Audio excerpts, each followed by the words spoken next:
Meaning of Farm Belt. Farm Belt. Farm Belt. Farm Belt. Farm Belt. The term Farm Belt refers to a region in the United States where agricultural production is prominent.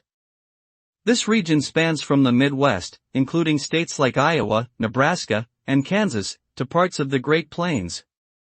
The term originated in the early 1900s when many people left rural areas to move to cities, resulting in a concentration of farmers in this region.